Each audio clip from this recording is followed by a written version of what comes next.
tocar lo que es la demanda y la contestación de la demanda. En el siguiente módulo ya vamos a ver lo que continuaría, que sería la conciliación, los medios de prueba, ¿no? Y la sentencia. Bien, como sabemos, la nueva Ley Procesal del Trabajo se inspira en diferentes principios, los cuales se encuentran contenidos en el artículo 1 del título preliminar de esta ley, que es la 29497. Aquí tenemos lo que sería la inmediación, que exige, en este caso, la presencia del juez directamente con las partes. Ahora, ¿cómo se materializa este principio de inmediación? Se realiza en las audiencias. Si hablamos del proceso abreviado, sería, pues, el proceso abreviado sería ante los jueces de paz letrado y el proceso ordinario ante los jueces especializados. Y lógicamente en las salas cuando se tengan las vistas, salvo pues que ingresen algunas materias como impugnación de laudos, ¿no? Que se ven en primera instancia en las salas. Bien, entonces este principio básicamente es que el juez tenga contacto con las partes procesales, así también que tenga contacto directo con los medios probatorios que están en el proceso, ¿sí? Seguidamente tenemos el principio de oralidad. Ahora, este principio también se materializa en las audiencias, ¿no? Porque el juez escucha a las partes, es decir, tanto cuando inician sus alegatos de apertura o de cierre, ellos van a poder, pues, exponer sus fundamentos tanto de hecho como de derecho. Así también en caso, inclusive, si hubiesen de repente omitido de repente algún fundamento en su escrito, tanto de contestación de demanda como de demanda propiamente, lo pueden en este caso también realizar en el acto de audiencia, ¿sí? Entonces, ese es un principio que en derecho laboral se aplica muchísimo y inclusive, ¿no? Muchas veces se dice, pero ¿por qué la oralidad va a prevalecer sobre lo escrito? Porque justamente este proceso, el proceso laboral o esta nueva ley lo que quiere es la celeridad, que se pueda en este caso realizar más rápidamente, ¿no? El proceso. Bien, continuamos con el principio de concentración. En este principio, lo que se busca es que haya una concentración de actos procesales para que el proceso esté dotado de una celeridad. ¿Qué significa esto? Por ejemplo, sabemos que en un proceso abreviado que se tramita ante los juzgados de paz letrado, se concentra justamente lo que hace el proceso ordinario. Esto es, tanto la audiencia de conciliación como la audiencia de juzgamiento están concentradas, ¿no? En la audiencia única, ¿no? Y pues también lo que se recomienda es que el juez pues, pueda realizar las actuaciones en el mayor número posible de actos procesales, ¿no? Simplemente pues para que se pueda hacer más célere el proceso, ¿no? Bien, eso también está, bueno, con la celeridad que yo lo acabo de decir, que bueno, se refiere a la reducción de plazos, es decir, no sé si muchas veces de repente puede suceder en la casuística que, por ejemplo, una de las partes, sea para la parte demandante o la parte demandada, de pronto ofrece quizás testigos, ¿no? Y dice, bueno, yo ofrezco tal o cual testigo. Recordemos que en el proceso laboral no es como el proceso tradicional, ¿no? No es que, digamos, hay que citar al testigo, sino cuando es el momento de la audiencia, la parte que lo propone debe llevar al testigo si hablamos físicamente. Ahora, si se realiza en forma virtual, bien, entonces siguiendo con el ejemplo, en ese caso de los testigos, decía, si hablamos de una audiencia virtual, que es lo que se está estilando hoy en día, también deberán estar presentes, pero lógicamente ellos no pueden intervenir en las audiencias hasta que el juez dé su aprobación, o sea, hasta que le permita el ingreso, en este caso, a la sala, ¿no? A la sala virtual, o si hablamos de la forma física, hasta la sala de audiencias, ¿no? Bien, en cuanto a economía, eso también tiene relación con los que ya he mencionado, tanto la celeridad con la concentración, porque básicamente es también la menor cantidad de actos procesales en el menor tiempo posible. Es decir, si el juez tiene la capacidad, inclusive, de reducir los actos procesales en las audiencias, pues genial, ¿no? Porque lo que queremos es la celeridad, digamos, para poder tener una sentencia rápida y que también se pueda ejecutar de la misma manera. Bien, pasamos al principio de veracidad, es que las partes tienen la obligación de acudir a las audiencias, y así también como en los escritos que postulen, pues siempre decir la verdad, porque recordemos que en ese nuevo proceso laboral, pues las partes pueden ser multadas, ¿no? Por mala fe, por dilataciones, etcétera. Bien, esos son los principios, como decía, que se encuentran contenidos en el artículo 1 del título preliminar de la nueva Ley Procesal del Trabajo. Así también algunos de ellos se encuentran pues en el título preliminar del Código Procesal Civil. Aquí como vemos los que están enumerados, se encuentran también en el Código Procesal Civil, como por ejemplo, que nos dice, la finalidad del proceso es poner fin al conflicto de intereses, siempre que tenga relevancia jurídica. Claro, porque si nosotros sometemos alguna controversia, lógicamente lo que queremos es tener un resultado que sería la sentencia. También sabemos que el proceso judicial se inicia, ¿no?, a solicitud de la parte que en este caso pues, lo impulsa, salvo pues que sea en materia penal que le correspondería al Ministerio Público. Bien, el principio de congruencia procesal se refiere a que el juez en la sentencia debe pronunciarse sobre lo que se está pidiendo, tanto en la demanda, ¿no? Es decir, no puede darle ni más, ni menos, ni algo distinto. Ahí tendríamos que recordar los principios de ultra petita y extra petitas, ni nada distinto. Nos tiene que dar o pronunciarse tal cual, ¿no?, lo que hemos solicitado, sea que lo estime o que no lo estime, ¿sí? Ahora, el principio iura novi curia se refiere a que pese a que, digamos, en el proceso la defensa no haya invocado el derecho adecuado, es decir, haya fundamentado, pero no ha cumplido con indicar cuál es la norma o el articulado correspondiente, pues es obligación del juez, en este caso, indicar cuál es la norma correspondiente. Tenemos también el principio de doble instancia o pluralidad de instancias. Sabemos que se encuentra en la Constitución y también en el título preliminar del Código Procesal Civil. Lógicamente, la doble instancia lo que garantiza es que haya un órgano revisor superior que va a poder verificar si, digamos, esta sentencia, ¿no?, ha sido dada adecuadamente, si ha cumplido con la fundamentación, ¿no?, y si se está, en este caso, si no se ha omitido algo, ¿no?, de lo que se está solicitando, que justamente tiene relación con este principio de motivación de resoluciones judiciales que acabo de mencionar, ¿no?, que todo juez tiene la obligación de motivar las resoluciones judiciales, no omitir nada del petitorio, ¿no? Es decir, sea que lo ampare o lo desestime, tiene igual que pronunciarse. Y tenemos también el principio de valoración conjunta de la prueba, es decir, que todos los medios probatorios que obran en el expediente, tanto que hayan sido aportados por las partes procesales o inclusive si es que el juez actuó una prueba de oficio, pues debe evaluar de manera conjunta para crearle convicción y poder en este caso sea amparar la demanda o desestimarla. Así también en el punto 8 tenemos los principios del derecho de trabajo, como sabemos que igualdad de oportunidad y condiciones, que los derechos laborales son irrenunciables, conforme lo indica la Constitución. Así también tenemos la interpretación más favorable al trabajador, porque recordemos que el derecho laboral tiene pues este rol tuitivo, ¿no?, de, digamos, proteger a la parte más débil, que es el trabajador. Uy, no, creo que avancé demasiado, perdón, un momento. Bien, entonces también otro de los principios es la primacía de la realidad. Recordemos que ante los hechos y la documentación, ¿no?, se va a apreciar siempre lo que pasa en la realidad. O sea, es decir, si hay una simulación de una relación laboral, pues priman los hechos. Así también sobre la duda que pudiera existir sobre la norma a aplicar o el sentido de una norma, también se da, digamos, siempre va a ser a favor del trabajador, ¿no? Como les decía, por este rol tuitivo que tiene el Estado de proteger al trabajador por considerarse la parte más débil de una relación laboral. ¿Ello por qué? Porque el trabajador cuando inicia una relación laboral, digamos, propiamente cuando suscribe un contrato, no negocia con el empleador, sino simplemente se adhiere a las condiciones que que el empleador le está imponiendo, ¿no?, tanto desde el horario, las funciones, si es que lo puede rotar, si lo puede cambiar de pronto de sede, etcétera. Entonces, esos son los principios que inspiran al derecho laboral. Bien, el ámbito de la justicia laboral, como podemos ver en esta diapositiva, pues se da tanto en el ámbito laboral, formativo, cooperativista, administrativo y civil. En el caso civil hablamos cuando hay un encubrimiento de la prestación personal de servicios, ¿no?, o lo que llamamos la contratación fraudulenta, que justamente después se pide el reconocimiento, ¿no?, de la relación laboral. El ámbito de la justicia laboral también, conforme nos indica la nueva Ley Procesal del Trabajo, se refiere pues va a resolver conflictos que son individuales, plurales o colectivos.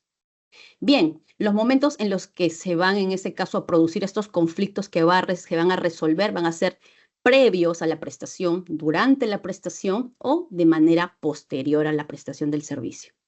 Bien, así también tenemos que cuando se vayan a resolver estos conflictos laborales, conforme ya sabemos, ¿no?, los que somos abogados, muy similar a la pirámide de Kelsen, pues nos dice que el juez tiene la obligación y el deber de, en este caso, resolver con arreglo a la Constitución. también a los tratados internacionales, a la ley, a los principios y precedentes del Tribunal Constitucional. De la misma manera, la 10ª disposición complementaria de la nueva Ley Procesal del Trabajo nos vuelve a recalcar esto y también nos dice que debe resolverse estos conflictos teniendo en cuenta la Declaración Universal de Derechos Humanos, tratados y acuerdos internacionales, pronunciamientos de la OIT y criterios o decisiones adoptadas por tribunales internacionales de los cuales el país es parte. Bien, ahora hablemos de las competencias, en este caso de los órganos, ¿no?, que imparten justicia laboral. Empecemos por el proceso abreviado. Sabemos que esta es una competencia del Juzgado de Paz Letrado. He puesto aquí la Ley 29497, que es la nueva Ley Procesal del Trabajo, y también recordemos que recién han sido modificadas las competencias de estos juzgados, ¿no?, por la Ley 32.155, donde han en este caso ampliado tanto la cuantía como las competencias de materias. Tenemos en este caso, pues, que las competencias que actualmente viene resolviendo el Juzgado de Paz Letrado son obligaciones de dar no mayores a 70 URPs, pretensiones no cuantificables, ¿no? Acá nos dice excepcionalmente no va a tocar lo que es la libertad sindical porque eso se va a mantener de competencia del juzgado especializado. Ahora, en pretensiones no cuantificables nos referimos a declaración de derechos. Por ejemplo, si demandamos el reconocimiento del vínculo más no beneficios, eso configuraría una pretensión no cuantificable. El siguiente es pretensiones no cuantificables acumuladas a una pretensión cuantificable. Siguiendo el ejemplo anterior sería declaración de beneficios, declaración de una relación laboral más el pago de beneficios.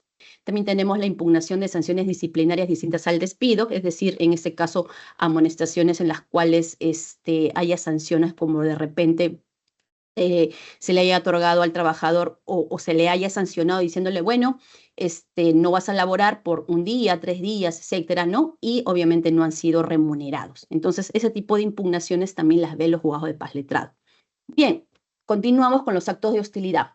Ahora, recordemos que cuando sale la ley 32.155, hubieron algunos errores mecanográficos, ¿no?, o de transcripción de pronto, porque incluso se repetían algunos incisos, por lo cual el Poder Judicial, el Consejo Ejecutivo, tuvo que sacar resoluciones aclaratorias, ¿no? Tenemos que los actos de hostilidad que los veía hasta antes de la expedición de esta ley, los veía los juzgados especializados, y con la ley 32.155 le pasaron, digamos, esta competencia a los juzgados de paz letrado. Y con la resolución que podemos ver en el primer ítem, el 429-2024, se refiere a que los actos de hostilidad que van a conocer, en este caso van a ser todos los contemplados en el artículo 30 del TUO de la Ley de Productividad y Competitividad Laboral, ¿sí? Luego también otra ampliación, en este caso de las competencias, fue el pago de indemnización por daños y perjuicios. Y con la resolución administrativa 424-2024, se precisó que estas eran derivadas de enfermedades profesionales y accidentes de trabajo. Luego teníamos el reconocimiento de los derechos laborales de trabajadores en regímenes especiales privados. En realidad, eso es algo que sí se venía conociendo, solo que con la ley que modificó las competencias hicieron como una especie de desglose o enumeración taxativa, de tal manera que inclusive, digamos, por error pusieron regímenes públicos. Entonces, con la resolución administrativa 443-2024 tuvieron que hacer la aclaración que se trataba de regímenes exclusivamente privados.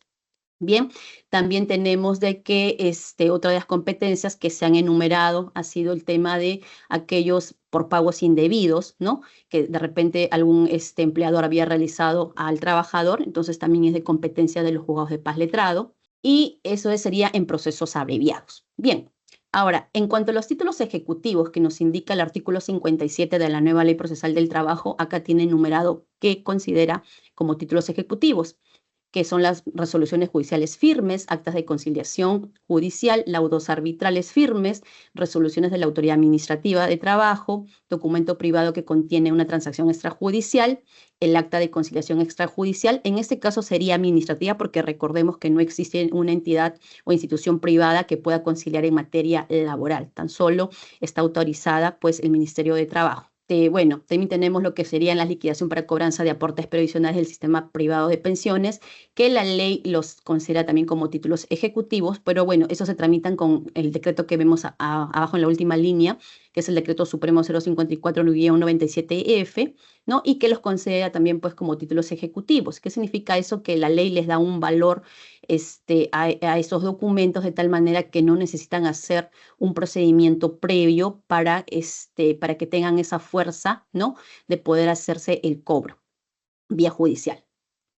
Bien, ahora, el proceso ordinario se tramita ante los juzgados especializados.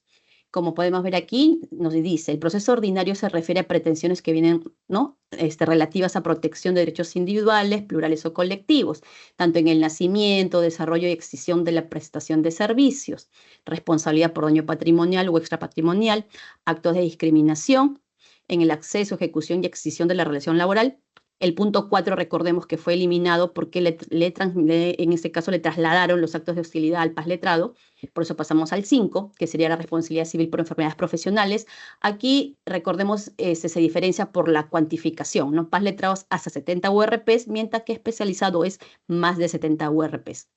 Impugnación de reglamentos también internos de trabajo, conflictos vinculados a organizaciones sindicales, cumplimiento de obligaciones generadas con ocasión de prestación de servicios, ¿no? Y todo lo que vemos pues en el 9, también 9 y 10, ¿no? Cumplimiento de prestaciones de salud y sistema privado de pensiones, nulidad de cosa juzgada fraudulenta u otras materias que correspondan que deban ser ventiladas en esta vía. Bien, también el juzgado especializado, en este caso en materia contenciosa administrativa, ve lo que serían pues las pretensiones originadas de servicios de carácter personal sujetas al derecho público o impugnación judicial de resoluciones que fueron expedidas también por tribunales administrativos, ¿no? Todo en temas de derecho laboral público, así como las impugnaciones de la autoridad administrativa de trabajo.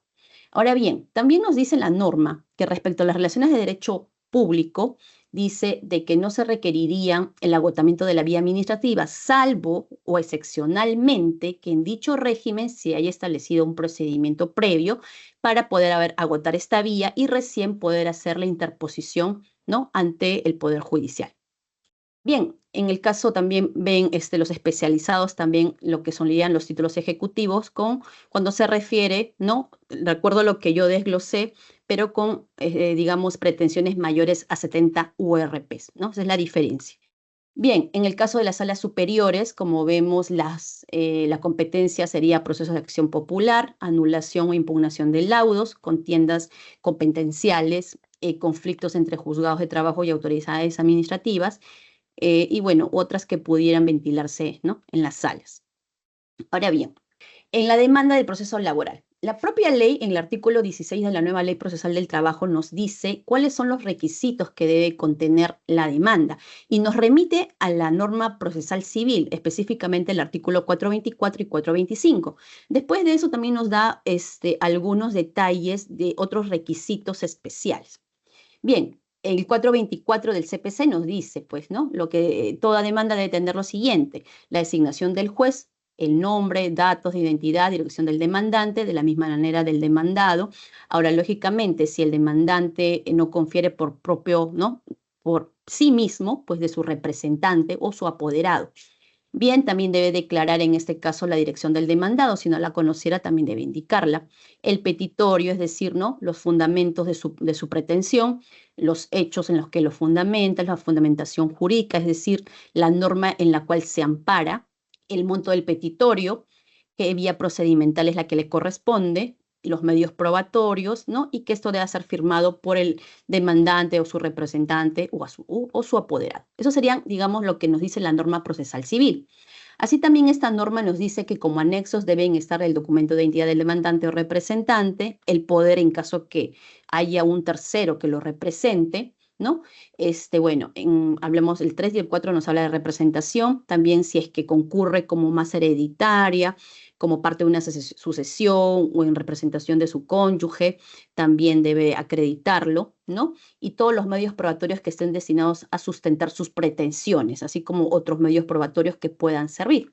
Ahora bien, eso sería lo que dice la norma procesal, ¿no? Bien, adicionalmente nos dice como requisitos especiales el artículo 16 de la nueva Ley Procesal del Trabajo, que debe incluirse cuando corresponda el monto del petitorio, siempre que ésta se pueda cuantificar y se debe especificar, digamos, todos los extremos de la demanda. Por ejemplo, si yo soy ex trabajador y demando Pago de beneficios sociales. De los beneficios yo desagrego. CTS, solicito el pago de CTS, ¿no? Desde el 1 de enero del año 24 al 31 de diciembre del año 24. El monto, 6.000 soles. Número 2, segunda pretensión. Pago de asignación familiar del mismo periodo, ¿no? Enero 24, diciembre 24 por 2.000 soles, ¿no? Y así, tercera pretensión, pago de horas extras por el mismo periodo por 10.000 soles. Entonces, mi petitorio va a ser, he desagregado, ¿no? Como decía, CTS, asignación familiar y horas extras, cada uno con su monto y finalmente el total. Entonces, a eso se refiere con cada uno de los extremos que integran a la demanda y el monto total.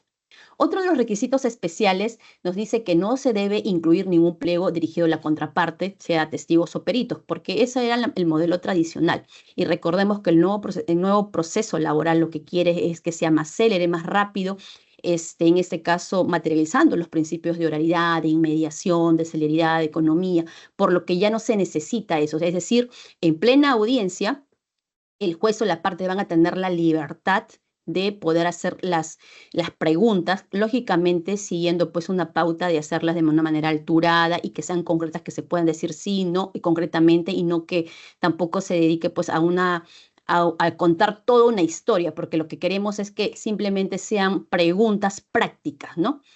Otro requisito es indicar también la finalidad de cada medio probatorio que se presenta, que también lo había especificado ya la norma procesal civil, ¿no? Pero, por ejemplo, si yo estoy pidiendo, no sé, digamos, asignación familiar, lógicamente yo debo adjuntar la partida de nacimiento de mi hijo o de mi hija, ¿no? Porque es, digamos, la pretensión que yo estoy solicitando. Es decir, también tengo que decir por qué. Adjunto la partida con la cual pruebo ese que me corresponde la asignación familiar, ¿sí?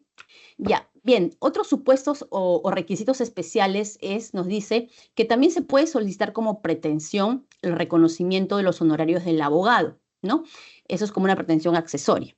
Luego, en caso que se haya iniciado el proceso por más de un demandante, nos dice la norma, debe señalarse un domicilio procesal único, así también designarse a uno de los demandantes como representante, ¿no? Esto es también por un tema no solo de economía y celeridad, sino que para que, digamos, en estos casos sería una demanda colectiva, ¿no? En el que un grupo de personas que normalmente a veces acuden como demandas, ¿cómo les podría decir? Conjuntas, porque un grupo de personas puede presentar una demanda. Entonces, lo ideal sería eso, un solo domicilio procesal y un solo, en este caso, representante, ¿no? Para que pueda llegar una sola notificación y no haya, pues, el tema de repente de conducir a error, ¿no? De estar haciendo notificaciones en el mismo proceso, porque finalmente, si tienen, en este caso, un solo domicilio y un solo representante, sería más rápido las actuaciones, porque ya al llegar tan solo esa notificación, pues se entiende que están todos comunicados, ¿no? Por eso es que la designación. Pero ojo, estos son requisitos especiales que sugiere la nueva ley, no necesariamente son obligatorios, pero sería lo adecuado y lo ideal. También otro punto que toca la nueva ley procesal del trabajo no se refiere al proceso de los prestadores de servicios con o sin abogado. Nos dice que cuando el monto no supere las 10 URPs, que hoy en día, año 2025, son 535 soles una URP, nos dice, si no supera las 10 URPs, se puede comparecer sin abogado y para ello debe emplear el formato del Poder Judicial. Y nos dice, si son de 10 URP y hasta 70, es facultad del juez, pero si supera los 70 URPs, debe comparecer con un abogado. Ahora bien, recordemos de que actualmente pues existe en la página web del Poder Judicial estos formatos de demanda, ¿no? Los cuales podrían ser utilizados en caso que no se comparezca con abogado. Así también recordemos que el prestador de servicios se encuentra exonerado de pagar arancel cuando su monto del petitorio no supere las 70 URPs. En cuanto a la presentación de la demanda, recordemos que una vez presentada la demanda, el artículo 17 de la nueva Ley Procesal del Trabajo nos dice que el juez, luego de verificar, ¿no?, la demanda con los requisitos que ya hemos mencionado, va a tener tres posibilidades, ¿sí? Uno es, el supuesto 1 nos dice que la demanda cumple con todos los requisitos. El supuesto 2 nos dice la demanda es notoriamente improcedente. ¿Por qué podría ser improcedente? Porque de repente lo que está pidiendo, la fundamentación no es muy clara, de repente es muy desordenada, no sabe lo que pide, puede ser muy ambigua, ¿no? El supuesto 3 nos dice que la demanda incumple con alguno de los requisitos que nos mencionó previamente, hemos mencionado tanto la norma procesal o la nueva Ley Procesal del Trabajo. Entonces, en el supuesto 1, si la demanda cumple con todos los requisitos, lógicamente el juez declara la admisión, es decir, va a emitir el auto admisorio. Y por ende, si emite el auto admisorio, pues lo que continúa es notificarlo, ¿no? Notificar a la parte demandada.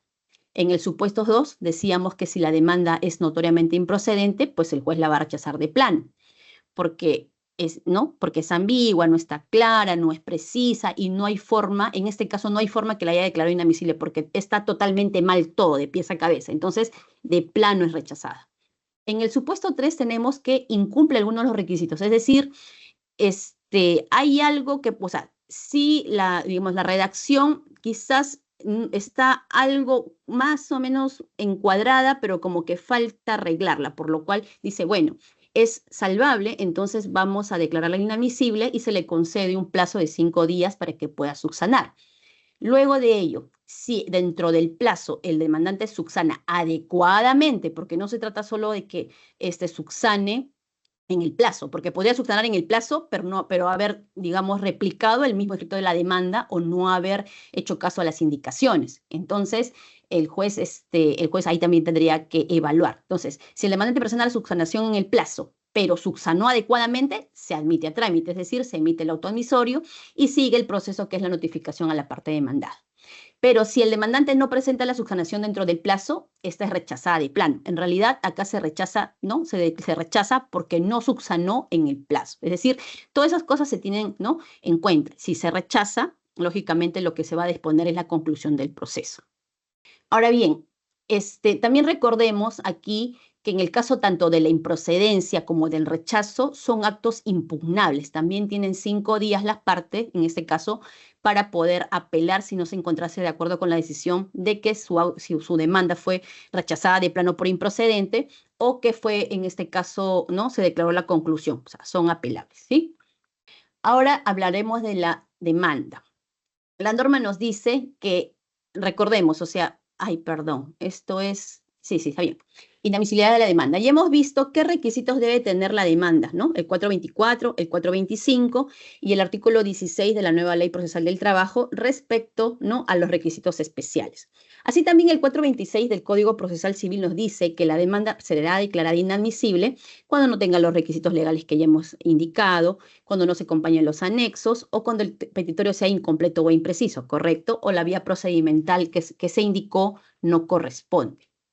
Así también nos hablamos de la improcedencia que está en el 427, ¿no?, cuando el demandante carezca de legitimidad para obrar. Recordemos que en este caso, tanto la legitimidad como el interés para obrar son cosas muy importantes.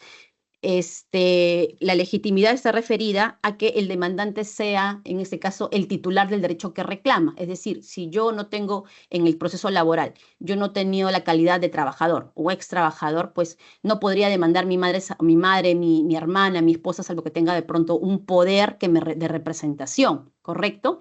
Porque es así, tiene que, o sea, el titular, digamos, del derecho tiene que demandar, salvo que otorgue un poder a un tercero. ¿Sí? En este caso del interés para obrar se refiere a que el hecho deba ser resuelto por un juez porque tiene, digamos, relevancia jurídica, ¿no? Es decir, si mi caso o mi situación no tiene que ser o no se encuentra amparado dentro del principio de legalidad y no tiene una relevancia jurídica, pues lógicamente también va a ser declarada improcedente, ¿no? Bien. También otra de las causales sería que se advierte la caducidad del derecho, no existe una conexión lógica entre los hechos y el petitorio, los que les decía hace un rato, que no hay una logicidad, ¿no? O sea, no solo no está claro, es ambiguo, sino lo que pide está mal, no se trata de estructura, sino que no tiene, digamos, no se sabe lo que pide. Pide una cosa, por ejemplo, en el primer párrafo dice una cosa, en el segundo otra, y finalmente uno no sabe porque no ha encuadrado, digamos, el contexto de lo que está solicitando. Entonces es improcedente. Luego el petitorio fuese jurídica o físicamente imposible o contenga una indebida acumulación de pretensiones, porque recordemos que la norma procesal también indica cuáles son las condiciones para la acumulación, ¿no?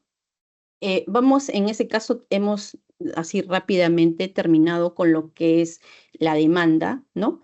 Y no sé si hasta aquí tienen ustedes alguna pregunta o continuamos con el tema de la contestación. ¿Sí? ¿Alguien tiene alguna duda o algo? Bien. ¿Alguien desea consultar, por Sí, favor? sí, doctora, buenas noches. Sí, buenas noches, lo escucho, dígame. ¿Cómo está? Sí, mire, quisiera hacerle una consulta. Cuando habló usted de demandas conjuntas, por Ah, ejemplo, ya. yo soy empleador, ¿no? Soy empleador, Ujú, bueno, trabajo en una empresa empleadora, o sea, digamos una ya, empresa, y hace poco hemos despedido a 4 trabajadores por haber incurrido en falta grave, ¿no? Para nuestro ya. criterio. La Ajá. pregunta es, ¿ellos podrían demandarlos en forma conjunta o tienen que ser separados? Porque si bien son hechos similares, Ujú, pero son actos independientes de cada uno de ellos, ¿no? ya. O sea, ¿ellos están facultados de hacer una sola demanda o es que tienen que hacerlo sus demandas por separadas? No, lo pueden hacer conjuntamente o separados como ellos consideren. O sea, normalmente cuando realizan demandas conjuntas o colectivas es porque, digamos, tienen hechos similares, ¿no? La fundamentación tanto de hecho como derecho es similar, ¿no? O sea, podría ser, como en este caso, pues todos deben tener una fecha de ingreso distinta, probablemente lo que coincidan sea la fecha de despido o no, pero digamos, por ejemplo, si los cuatro alegaran hostilidad o que el despido fue por hostilidad, ahí tienen, digamos, esta situación, ¿no? Esta situación en conjunto en la cual lo ideal sería que lo lleve un solo abogado, ¿no? Para, digamos, no entorpecer el proceso, no dilatarlo tanto, qué sé yo, ¿no? Y evitar de repente trabas en el camino. Pero sí podrían hacer una demanda colectiva o conjunta siempre que los hechos, ¿no? Y la fundamentación jurídica sean, digamos, similares. Pero y en todo caso, el juez puede declarar fundada alguna de ellas o todas necesariamente, o es que él No, es tiene que que... eso va a depender, digamos, de la fundamentación que se haga en el proceso. O sea, no necesariamente, como usted me decía, han sido por falta grave, ¿no? Entonces, lo que se tiene que evaluar aquí es si efectivamente no solamente basta con que se haya realizado adecuadamente el proceso de ley, porque muchos empleadores creen que porque realizar el proceso que dice la ley en el darle los 6 días, ¿no? Naturales para que haga su descargo y luego de ello despedirlos, creen que con eso es un despido válido, lo cual no es así. Entonces, en realidad lo que se verifica aquí es el fondo, es decir, si efectivamente la falta que cometió fue de tal magnitud que razonablemente digamos, así hacía insostenible, digamos, que se mantenga el vínculo laboral, porque recordemos que el despido es la última ratio, o sea, es lo último que el empleador debe hacer. Ahora, a ello hay que ver también, pues, el historial del trabajador, cuánto tiempo trabajó, durante ese tiempo tuvo sanciones disciplinarias, fue un buen trabajador, de repente llegaba tarde constantemente. Entonces, todas esas cosas, esos detalles se tienen en cuenta, ¿no? Para poder ver si es que efectivamente merecía que sí se haya despedido por el hecho cometido o ya tenía, digamos, antecedentes disciplinarios, ¿no? Que, digamos, ya hacía pues que no se mantenga como en calidad de trabajador. Ya, sí, doctor, ya lo tengo claro, o sea, tengo que prepararme para una posible demanda colectiva, o Como sea, le digo, eso grupal, va a incluso. depender mucho de ellos, ¿no? Porque tendría que coincidir, es que lo que pasa es que por el tema de economía se le iría a procesar en el tema laboral. Efectivamente, nosotros cuando calificamos, por ejemplo, las demandas y pueden entrar 4 o 10, ¿no? Por un tema de economía se le decimos, bueno, vamos a verificar, hacemos un filtro. Ya, perfecto, ¿qué están demandando todos? Por ejemplo, todos demandan CTS, ya, no importa si uno demanda 4 años, el otro 10, el otro 5 meses, pero digamos, todos son CTS, perfecto. Ya, hacemos una audiencia conjunta con esas personas que demandan solo CTS. Si también ellos demandan alguno de ellos por ahí una pretensión que el otro no, pero digamos que podemos manejarla por un tema de celeridad y economía, perfecto. Si tienen el mismo abogado, también. O sea, son ciertos detalles que se toman en cuenta para poder de alguna manera hacer los procesos más rápidos, ¿no? Entonces, eso ya queda, como le digo, a evaluación. Una de los ex trabajadores de que de pronto contraten al mismo abogado y que cómo planteen, ¿no? Sus pretensiones. Ya, doctora, muchas gracias. Gracias. Ok. Lo tengo claro. Sí, ¿alguien más levantó la mano, me parece? Doctora, buenas noches. Sí, buenas noches, la escucho. Sí, Ya, quería hacerle una consulta con respecto, cuando un trabajador es hostilizado, ¿qué procedimiento debería seguir? ¿Irse al Ministerio de Trabajo, a SUNAFIL? ¿Cuál Ujú. sería el procedimiento? Gracias. Ya, a ver, lo que pasa es de que existe el procedimiento, en ese caso administrativo, que es ante la SUNAFIL, y el otro, que es el proceso judicial. Ahora, para hacer el proceso judicial, ojo, no es una condición, ni una obligación, ni un requisito previo ir a la vía administrativa. Porque recordemos que la SUNAFIL lo que va a hacer en realidad es verificar el incumplimiento de las normas sociolaborales por parte de los empleadores, ¿sí? Ahora, la SUNAFIL, el inspector de trabajo, ante un caso de hostilidad, que digamos normalmente, no sé, digamos qué tipo de hostilidad, porque podría ser hostilidad a cambio de puesto de trabajo que considera el trabajador, o que lo hostilizan porque de repente, normalmente lo contrataron para X circunstancia, pero él desempeña todo menos X, ¿no? O de pronto la remuneración no se la pagan en el plazo convenido. O sea, hay una serie de causales en la norma en realidad, ¿no? Tendríamos que ver qué tipo de hostilidad es la que está sufriendo. Ahora, bien, en este caso, en el caso administrativo, cuando va el inspector de trabajo, lo que va a hacer en realidad es levantar la información de acuerdo a la denuncia que ha hecho el bueno, el ex trabajador sería, porque asumo que de pronto ha hecho ya el despido de actos de hostilidad, ¿no? Doctora, Seguido del despido.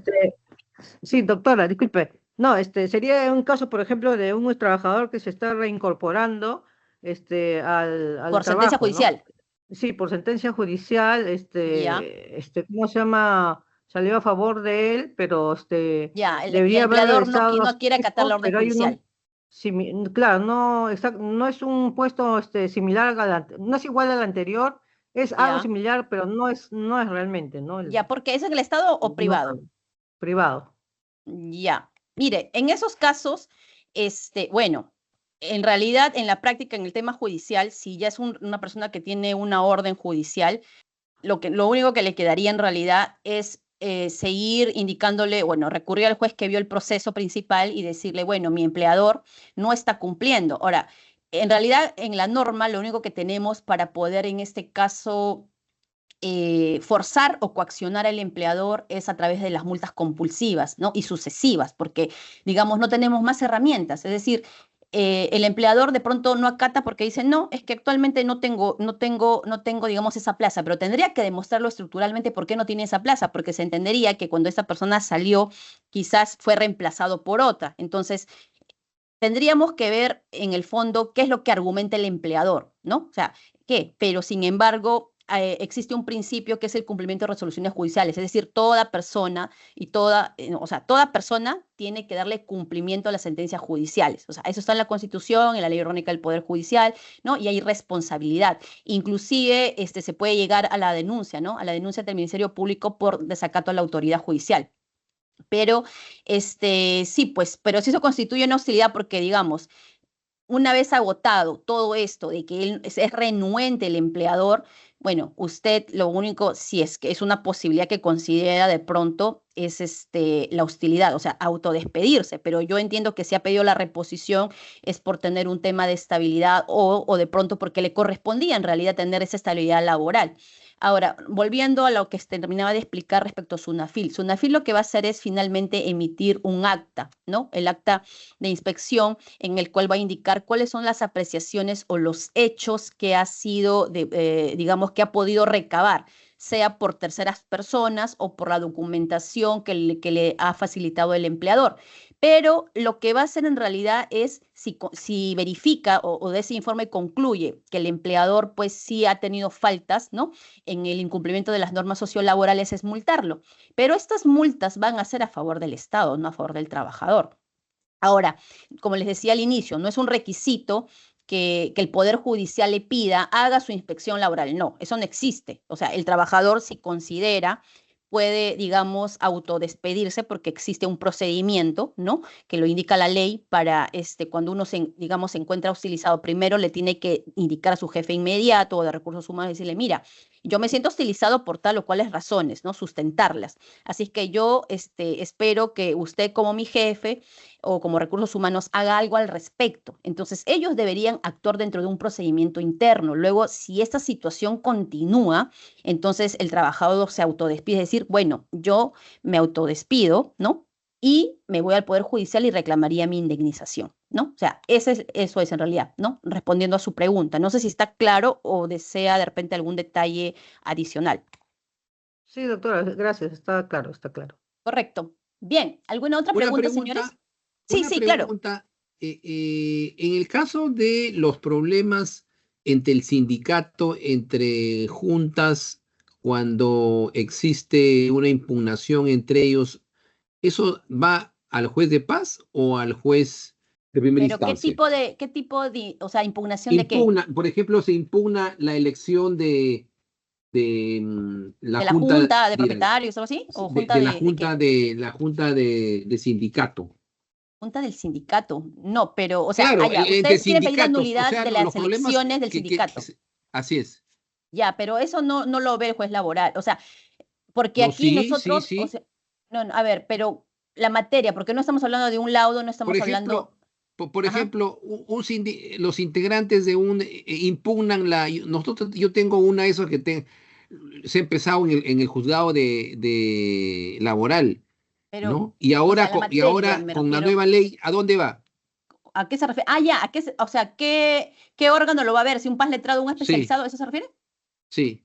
Sí, no, el especializado, el PAS letrado no ve eso. No, le escuché los problemas intrasindical. Claro, el especializado, el PAS letrado no lo ve. Perfecto. O sea, lo As- sigue viendo, Sí, eso lo sigue no, viendo el especializado, correcto, sí. y ya, gracias. Ajá, ok. Bien, ¿alguna otra consulta? Bien, no hay ninguna consulta, entonces seguimos con, Ah, y bueno, disculpe, ¿y es abreviado no, o contención? ordinario, sí, correcto, ordinario. Ordinario, ya, Ajá, gracias. sí, sí. Bien, no hay otras consultas al respecto, entonces pasamos a lo que es la contestación. No sé si quedó todo claro o de repente hablé muy rápido, pero creo que, bueno, no sé, no me dicen nada. Ya, bien, a ver, ya. Entonces entramos a lo que es la contestación de la demanda en el proceso laboral. La nueva Ley Procesal del Trabajo en el artículo 19 nos remite al 442 del Código Procesal Civil respecto a la contestación de la demanda. En ese caso nos dice que de manera similar, ¿no? Como la demanda se presenta por escrito conteniendo los requisitos y anexos que ya hemos visto en la norma procesal civil, que también se refiere a adjuntar los medios probatorios, medios de defensa, y recordemos que en el proceso laboral no existe reconvención, ¿sí? También de manera similar como en la demanda, no se debe incluir pliego en este caso para ningún perito, testigo, qué sé yo, porque eso se hace directamente en la audiencia. También debemos indicar la finalidad de cada medio probatorio, de las defensas procesales. Acá las defensas procesales nos referimos a las defensas previas o a las cuestiones probatorias, ¿no? Y obviamente contradecir todos los hechos expuestos en la demanda. Por ejemplo, si en la demanda tengo 5 ítems, ¿no? El primer considerando dice una cosa, el segundo, el tercero. Entonces, la contestación debe ser en la misma manera. Es decir, al primer considerando yo contradigo o afirmo o niego, ¿no? O sea, cada una digamos, de todos los hechos que se pusieron, digamos, también tenemos que pronunciarnos sobre los mismos. Bien. También debemos recordar que hay la presunción, ¿no? Los hechos no negados se entienden como hechos admitidos. Eso es muy importante, por eso es que nos decía que debemos pronunciarnos sobre todos los hechos expuestos. Bien, en el 442 del Código Procesal Civil nos dice qué es lo que debe tener en cuenta la parte demandada. En este caso, también observar los requisitos que corresponden para la demanda que vimos en el 424 y en el 425, ¿no? Y bueno, además de, digamos, pronunciarnos sobre todos los hechos expuestos, reconocer o negar categóricamente la autenticidad de los documentos que expone el demandante, porque recordemos que el demandante concurre al proceso pues con sus medios probatorios, sea una partida de nacimiento, sea una boleta, sea de repente una copia del plame, de un contrato, ¿no? No sé, X, entonces tenemos que decir, sí, efectivamente son ciertos esos documentos, porque también tenemos la facultad, cuando lo veamos en el tema de la actuación probatoria, que el abogado va a poder tacharlo, sea por falsedad, por X circunstancias, ¿no? Entonces nos tenemos que pronunciar al momento que contestamos. Tenemos también que exponer los hechos en los cuales estamos fundamentando nuestra defensa, ¿no? En los cuales estamos contradiciendo. Igual manera debe incluir la firma del abogado, ¿no? O del representante en caso se concurra con un representante y los anexos que ya hemos indicado en la demanda. El plazo para la presentación de la contestación. Como habíamos indicado, tenemos en el proceso ordinario los siguientes. Una vez, nos dice la norma, una vez que, en el proceso ordinario es así. Se presenta la demanda, habíamos visto hace un rato, tiene 5 días para calificar la demanda, eso es para los dos, ordinario y abreviado, 5 días. se presentan, ¿no?, las situaciones que habíamos dicho. En el caso de que se dé el admisorio, que son, digamos, el admisorio, el autoadmisorio, entonces la norma nos dice, dentro de los 20 días debería, en este caso 20, 30 días, debe fijarse la fecha de conciliación en el proceso ordinario, porque recordemos que este proceso tiene dos etapas, la audiencia de conciliación y el juzgamiento. Pero en el proceso ordinario la contestación se presenta, ¿no?, en la audiencia de conciliación, pero recién se va, digamos, a actuar o materializar en la audiencia de juzgamiento. Mientras que en el proceso ordinario, perdón, abreviado, se le da 10 días, ¿no? Es decir, una vez admitido, digamos, se notifica a la parte demandada y dentro de los 10 días hábiles después de notificado, tiene el plazo para contestar. Aunque de igual manera, una vez que se cita audiencia, digamos, única, ahí es que ya, digamos, se empieza con todo el despliegue, ¿no?, procesal, de la actividad procesal. En el caso de la impugnación de laudos arbitrales que ve la sala laboral, se cuenta con 10 días también para el emplazamiento. Bien, ese es un flujograma propio, que es bastante sencillo, como ven acá, en el proceso laboral abreviado, que lo ve los juzgados de paz letrado, tenemos la demanda, 5 días hábiles para la calificación, sale el autoadmisorio. Una vez que sale el autoadmisorio, se le otorga 10 días hábiles para la contestación de la demanda, conforme se lo acabo de indicar, mientras que en el abreviado, perdón, el ordinario es lo siguiente, igual, 5 días para calificar, sale el autoadmisorio y dentro de los 20 o 30 días se da la audiencia de conciliación. Pero en esta audiencia de conciliación solamente, como vamos a ver más adelante, es para propiamente conciliar que las partes, es decir, propiciar la conciliación entre las partes y presentar el escrito de contestación, pero no se va a exponer allí hasta la audiencia de juzgamiento. En el artículo 43 de la nueva Ley Procesal de Trabajo, tenemos lo que sería la declaración de la rebeldía, y lo dice claramente en qué momento se declara la rebeldía, ¿no?, del demandado. Nos dice el artículo 43 que si el demandado no asiste a la audiencia de conciliación, automáticamente está en rebeldía. Si asiste a la audiencia, pero no contestó la demanda, ¿no?, en la oportunidad que tuvo, también está en rebeldía. Y si asiste, pero no tiene los poderes suficientes para conciliar, también está en rebeldía. Ahora, el hecho de que asista a la audiencia de conciliación, aunque no haya contestado la demanda, la norma también nos dice, tanto la nueva ley como el Código Procesal Civil nos dice que el rebelde se incorpora al proceso en el estado que se encuentra sin la posibilidad de renovar actos previos. ¿Qué significa? Se le va a conceder el uso de la palabra, pero digamos el castigo sería pues que sus medios probatorios presentados, ¿no?, si presentó, ojo, a destiempo, no van a ser actuados porque se encuentra en rebeldía. Pero también más adelante en el próximo módulo vamos a ver que el juez como director del proceso va a poder incorporarlos inclusive de oficio si lo considera pertinente. Bien, señores. Doctora, disculpe, buenas noches. Sí, buenas noches, sí. Doctora, disculpe, una preguntita. Sí. Usted está hablando sobre el proceso ordinario laboral.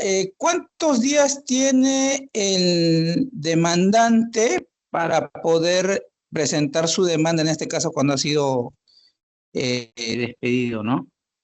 ¿Por despido arbitrario? Ajá. 30 días hábiles. Son 30 días hábiles, entonces. Sí, correcto, 30 días hábiles. Ya, doctora, gracias. Ok. Bien, aquí lo que hemos visto de manera general, ¿no?, como les decía, es el abreviado, el ordinario. Vamos a ver con el desarrollo del curso que básicamente se rigen por las mismas reglas conforme a la nueva Ley Procesal del Trabajo. La única diferencia, como vimos en el momento de la competencia, es por las materias, ¿no?, las materias desagregadas con las cuantías correspondientes, pero los actos procesales van a ser los mismos, ¿no? Es decir, como les decía, la diferencia es que en el ordinario vamos a ver dos momentos, la audiencia de conciliación y la audiencia de juzgamiento, que todas esas han sido concentradas en la audiencia única en el proceso abreviado. Pero las reglas son las mismas para ambos procesos, ¿no? Simplemente cambiamos tanto la cuantía, porque recordemos que para el ordinario son de 70 URPs a más, mientras que en el abreviado son hasta 70 con la nueva modificación, y algunas, pretensiones que el especializado han sido trasladadas al paz letrado. Sobre ello no tenemos ninguna pregunta, ¿correcto? Para poder, en este caso, poder hacer una pausa. Doctora, Sí. los plazos en el de paz con el de juzgado son los mismos, ¿no? Plazos de... que se consideran para la demanda, la audiencia. No, mire, como ven el cuadro aquí en el ordinario, para la calificación de la demanda es lo mismo, 5 días. Inclusive para apelar el auto de improcedencia, de rechazo, también son 5 días en los dos. Ahora, que uno u otro se demore más, debemos entender lo que es por la carga procesal, ¿correcto? Luego de ello, la diferencia varía en, digamos, en la fijación de la audiencia. Por ejemplo, una vez que se emitió el auto admisorio, se calificó positivamente la demanda en el ordinario, la norma nos dice, dentro de los 20 o 30 días de expedido el auto que admite la demanda, se fija la audiencia de conciliación. También nos dice, luego de la audiencia de conciliación, dentro de los 20 o 30 días, se fija la audiencia de juzgamiento, ¿sí? Hasta ahí son plazos un poco más largos. Mientras que en el abreviado solo nos dice que desde emitido el auto admisorio, tiene 10 días para la calificación de la demanda. Correcto, perdón, para la contestación de la demanda. Contesta la demanda, pero recordemos que en el auto admisorio ya está la fecha de la audiencia única, y esa audiencia única pues va a concentrar la audiencia de conciliación y la audiencia de juzgamiento, todo, digamos, en un solo bloque, ¿sí? Entonces, conforme nos vemos visualmente, el proceso laboral abreviado es más corto, es más rápido, es más célere que el proceso ordinario. Pero luego de ello, digamos, para la sentencia, una vez concluida, si hablamos del proceso abreviado, una vez concluida, digamos, la audiencia única, y en el proceso ordinario, una vez concluida la audiencia de juzgamiento, digamos, el juez tiene 5 días, según la norma, para poder emitir la sentencia, y luego los plazos de apelación son los mismos, ¿no? O sea, varía simplemente en el tema de la fijación tanto de la audiencia de conciliación y juzgamiento en el proceso ordinario, pero después de ello, una vez lo demás, todos los plazos son los mismos. Doctora, en el juzgado de paz hay dos procesos, ¿no? Claro, tenemos la vía en el proceso abreviado o el proceso de ejecución que se veían los títulos ejecutivos. Son los únicos dos procesos, ¿no? Sí, los únicos dos procesos, correcto. Abreviado y ejecutivo. Y ejecución, que son los títulos ejecutivos que se encuentran en el artículo 57 de la nueva ley. Ya, y en el de primera instancia, claro, en lo que serían los especializados sería el ordinario, y también ven los de ejecución, pero vía apelación, salvo que entren también por el tema de cuantía, de 70 URPs más de 70 URPs, ¿no? Pero y en apelación ya es distinto, pues. Correcto, porque ¿no? solo se fija la vista, ¿no? Y la sentencia. No, pero y ya en apelación resuelven directo O sea, a ver, ¿una apelación de un proceso abreviado se refiere o...? Sí, de juzgado de paz. Por eso. O sea, la pregunta es, ¿el especializado cuando resuelve la apelación o que inician en esa instancia? No, en la apelación. Ya, ¿qué? ¿Los plazos? Sí. Lo que pasa es que los plazos, cuando una vez que califican el recurso de apelación, digamos, el juez de paz letrado calificó el recurso de apelación, correcto, si cumple con los requisitos de admisibilidad, de procedencia, es decir, está fundamentado adecuadamente, ha pagado la tasa, qué sé yo, entonces lo elevan. Una vez que lo elevan, digamos, el especializado lo recibe y fija la fecha de la vista, ¿no? Fija la vista para que las partes expongan sus alegatos y luego de ahí ya sentencia. Y después devuelve para la ejecución al primera instancia, que es el paz letrado, ¿no? Allá, siempre hay audiencia, no resuelven directamente con ya, el donde juzgado no hay audiencia son en los procesos juzgados de civiles. ejecución. En los juzgados civiles, de frente resuelven, no hay audiencia. Ah, bueno, nosotros en laboral sí tenemos audiencias. Y uno de los que no tiene audiencia es el proceso de ejecución. El proceso de ejecución que vemos en el artículo 57 nos dice la norma no tiene audiencia. ¿Por qué? Porque como ya tiene un título ejecutivo, es decir, que la norma les da esa calidad, ¿no? Con esa fuerza de ley, entonces ya no necesita una audiencia, salvo que el juez justificadamente por allí pueda de alguna manera fijar una, pero en realidad no necesitan porque son más rápidos, inclusive los plazos son muchísimo más rápidos, ¿no? Doctora, y la prueba de oficio, muy cuestionada, ¿cómo opera en lo laboral? ¿Cómo qué? La prueba de oficio. Sí. En lo Mire, laboral, eso lo vamos ¿cómo a ver opera? en el siguiente módulo, pero a ver, ¿cuál es la precisión que quiere que le haga de la prueba de oficio? ¿Los jueces laborales pueden incluir pruebas de oficio? Por supuesto, el artículo 22 de la nueva ley lo indica, por supuesto que sí. Incluso hubo una modificatoria del artículo 194. ¿No es un abuso? Yo creo que no es un abuso, porque la diferencia es que digamos, el proceso laboral, a diferencia del proceso civil, por ser, digamos, una materia más proteccionista, más tuitiva respecto al trabajador, no debe reemplazar a las partes. Lo que debe hacer de alguna manera como director del proceso y, digamos, a la experiencia que tiene el juez, es decir, se da cuenta de pronto de qué es lo que falta en ese proceso o qué falta para, digamos, para que él pueda sentenciar. Entonces puede incorporar o actuar una prueba de oficio para que, digamos, tener mayores luces para resolver y llegar a la sentencia. Ahora, como usted dice, que no es un abuso, un perjuicio, yo creo que por eso es que la norma nos dice que es excepcional, digamos, es también una última ratio, no es que la deba actuar Excepcional. constantemente. ¿Sí? Perdón, ¿qué decía?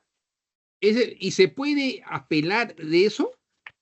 Lo que pasa es que, claro, la norma dice que el hecho que, a ver, nos dice, es que lo que pasa es que lo toma como una facultad excepcional, o sea, es decir, está en la potestad del juez el actuar la prueba de oficio, ¿no? O sea, no se lo pone como una regla que sí o sí en todos los procesos debe actuar una prueba de oficio, pero si la actúa, lógicamente debe sustentar su decisión también, es decir, sacar un auto y decir, bueno, yo actúo, considero, ¿no? En aplicación al artículo 22 de la nueva ley procesal del trabajo, que, ¿no? Voy a actuar o voy a incorporar o dispongo tal actuación por tal o cuales motivos sustentadas, ¿no?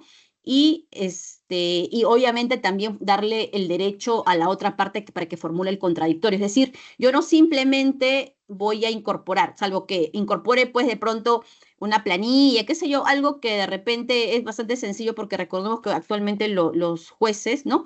Tienen acceso a las planillas electrónicas que maneja el Ministerio de Trabajo, entonces puede incorporarla. Pero si se tratara de algo más, como por ejemplo yo he solicitado un oficio, he mandado un oficio para verificar por todo un historial a una institución bancaria, financiera, lo correcto es que una vez que me llegue este documento, yo ponerlo en consideración de las partes para que el demandado pueda absolver, formular una observación o inclusive la parte demandante. Es decir, no voy a recortarles el derecho a las partes de poder observar o contradecir este documento, ¿sí? Entonces, ser así, bueno, ya ahí cada parte pues dirá si se encuentra de acuerdo o no, o qué va a observar. Pero yo no considero si lo hace dentro de los parámetros que establece la norma, ¿no? Doctora, una última pregunta. ¿Hay Sí. la figura de que se purga rebeldía? ¿A qué se refiere con purga? ¿Si se paga una multa? No, purga. No sé, yo en la vía civil hay que se puede purgar la rebeldía. ¿Cómo se entiende eso? No sé, no, es que purga tiene muchas connotaciones, no sé cuál de todas las que, o sea, en sí, ¿en cuál está encuadrando usted? Yo no, porque yo me acuerdo cuando era estudiante, había en el derecho a la purga de rebeldía. ¿Qué cosa Purga, es purga?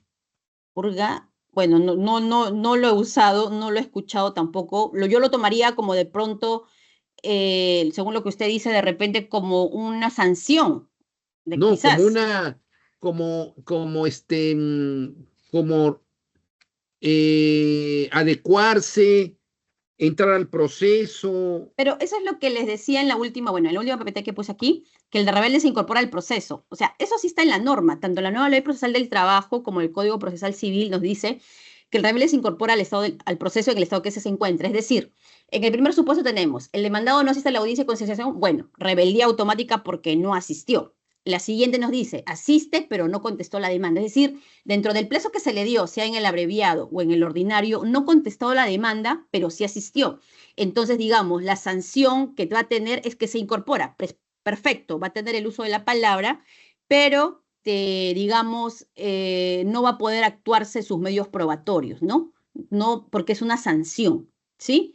Y lo otro, el tercer supuesto es si asiste a la audiencia de conciliación, pero con poderes suficientes, también está en rebeldía, ¿no? O sea, es decir, no va a poder retrotraer los actos que ya pasaron, Claro, ¿no? Esa sería la ya me sanción. acordé. En pregrado hablaban eso de que purga rebeldía como que puede presentar pruebas, algo así era. Por eso, no. Aquí la sanción, por eso le decía, la sanción que va a tener el rebelde es que ya no va a poder retrotraer los actos. Es decir, me presenté a la audiencia, pero ya había pasado el plazo para contestarla, no vas a poder contestarla en ese momento. Es decir, yo no te voy a admitir tu contestación porque tú ya estás en rebeldía. Sin embargo, más adelante, cuando corresponda, te voy a dar el uso de la palabra para que puedas alegar lo que consideres pertinente, ¿no? En el Simplemente es Código eso. Procesal Laboral había antes, ¿no?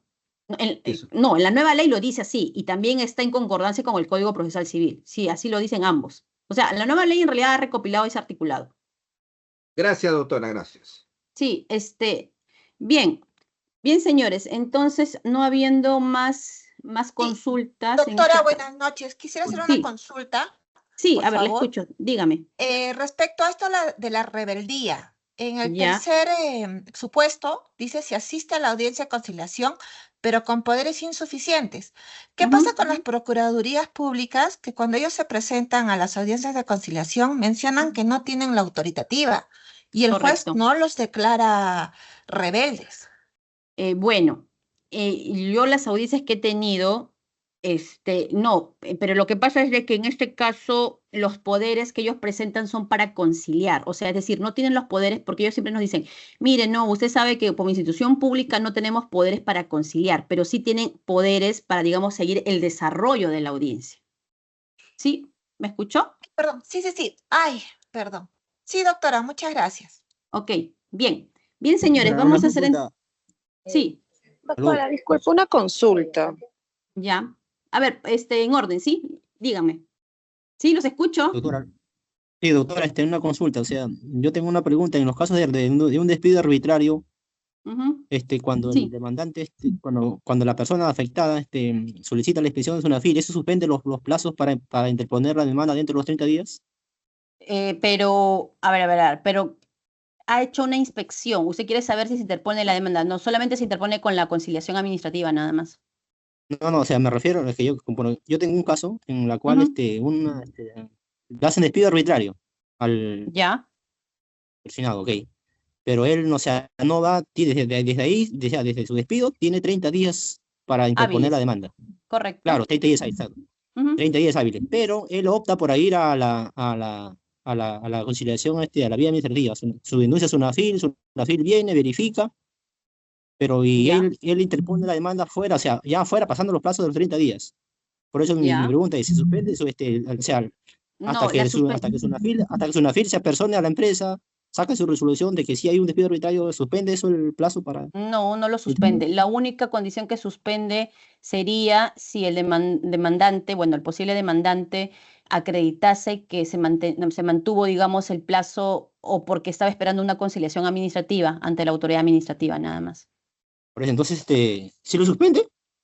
No lo suspende, solamente si es que en la posibilidad de que hubiese una conciliación, es decir, yo hice mi denuncia, qué sé yo, pero después, de alguna manera, digamos, dentro del trámite administrativo, se le invita digamos, a la empresa empleadora a una conciliación, ¿no? Y le fijan una fecha. Lógicamente, la fecha no va a ser de un día para otro, puede transcurrir, no sé, pues 15, 20 días, quizás un mes. Lo que sí Claro. dure, digamos, el procedimiento de conciliación administrativa, eso sí lo suspende, pero otras circunstancias no. Solamente en los casos de conciliación, si has querido conciliar, nada más. Administrativa, correcto, sí. Ok, gracias, doctora. Ujú. Sí, ¿había otra persona? Sí, ¿qué tal? Buenas noches, doctora. Una ¿Cómo está? consulta. Tengo una duda porque vi un caso que en su oportunidad nos declararon rebeldes y nunca nos apersonamos al proceso ni nada y continuó la audiencia, incluso hay sentencia y demás. Y ello Ujú. básicamente porque en épocas de pandemia, pues no muchas empresas cerraron su domicilio fiscal, ¿no? Ya. Entonces las notificaciones llegaban ahí y nunca tomamos conocimiento, sino hasta después o hasta hace poco, este año, que nos notificaron al nuevo domicilio fiscal con la sentencia, ¿no? En este caso, Ujú. ¿hay alguna forma de poder revertir todo lo actuado o simplemente tenemos que acatarnos a la sentencia con el monto del pago de beneficios sociales? Ya, una consulta. Me decías que ustedes se cambiaron de domicilio, ¿correcto? Pero ese cambio de domicilio transcurrió ya cuando ya se había emitido la sentencia. Incluso fue con fecha anterior. Tenemos como dos casos así, una con fecha anterior y otra Ya, sí con fecha posterior de la sentencia. ya, con fecha anterior. Mira, normalmente, o sea, lo que pasa es que el empleador, si bien es cierto, tiene un domicilio, digamos, físico, fiscal, ¿no? O sea, se verifica, qué sé yo. Porque el demandante es el que indica qué domicilio, ¿no? Donde se le debe notificar y eso se verifica, ¿no? En la consulta de la ficha RUC. Entonces, lo que nosotros verificamos en el proceso es que si la empresa demandada no cambió de domicilio, digamos, o no cambió de domicilio, digamos, durante el proceso, ¿no? Por eso te preguntaba si fue antes de la demanda, qué sé yo. Pero la empresa también, digamos, tiene la obligación de alguna manera, o sea, en la consulta RUC nosotros vemos ahí domicilio fiscal y vemos la fecha inclusive, o sea, del cambio, ¿no? Entonces, solo se puede alegar el artículo 40 del Código Civil respecto al domicilio válido si el demandado comunicó oportunamente. O sea, ahí tendríamos que ver si la sentencia sale, no sé, pues, no sé, ¿me puedes dar los datos en todo caso? ¿En qué mes, en qué año salió la sentencia y cuándo fue efectivamente tu cambio de domicilio?